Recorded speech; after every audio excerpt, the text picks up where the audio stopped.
նվաճված նրա կողմից։ Յուրաքանչյուրի բարձրագույն կոչումն է կատարելապես նվաճված լինել նրա կողմից։ Առաջ գալով ասաց մի մարդ, որին սկզբում չճանաչեցի. «Ես պիտի իմանայի դա», ավելացրեց նա, իսկ հետո ասաց իր անունը. «Ես ապշեցի, որ այդ մարդը սուրբերի միջավայրում է գտնվում»։ Նա մեծ նվաճող էր եղել, և ես միշտ հավատացել էի, որ Հիսուսի անունով նա ավերածություններ ավելի շատ էր արել, քան ցանկացած ուրիշը։ «Ես ևս իմ վախճանից առաջ գտա խաչի ողորմությունը», ասաց նա։ «Դու վերադառնում ես ոչ թե որպեսզի միայն նվաճես նրա համար, այլ նաև որպեսզի նվաճվես նրա կողմից։ Եթե քեզ նվիրես այն բանին, որ միշտ հանձնվես, կապիտուլացվես նրա առջև, նա քեզ կօգտագործի իր անունով նվաճումներ անելու համար։ Ճշմարիտ նվաճումը դա մարդկային սրտերի գերեվարումն է ազատագրող ճշմարտությամբ։ Առավել մոտիկից նրան հետևողները կօգտագործվեն շատերի նվաճելու համար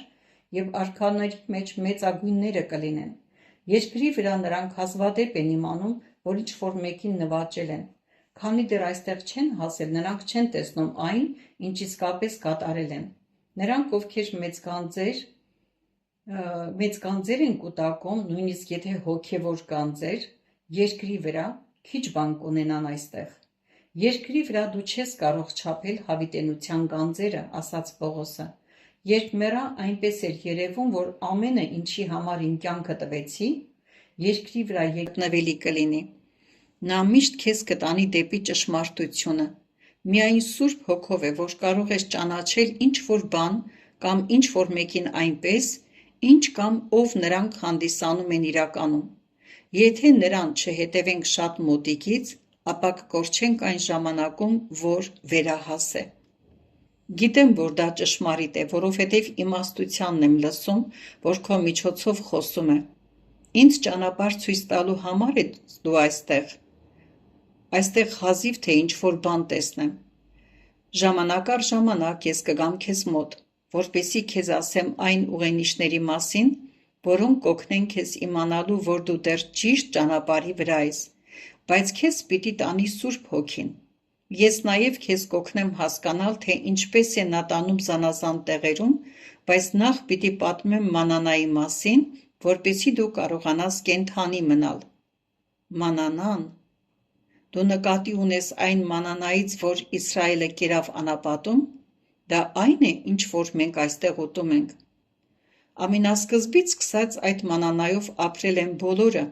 ովքեր քայլել են Աստծո հետ։ Անապատի մեջ Իսրայելի կերած մանանան դրա խորհրդապատկերն էր։ Տերը քեզ թարմ մանանա կտա ամեն օր, ինչպես որ ամեն օր Իսրայելի համար գետինը մանանայով էր ծածկում անապատում, ամեն օր իր ժողովրդի համար նա երկիրը ճշմարտությունով է ծածկում։ Ցանկացած ճանապարհով, ուր էլ գնաս, դու կտեսնես այն։ Մութի և խավարի մեջ էլ նրա խոսքը կշրջապատի քեզ,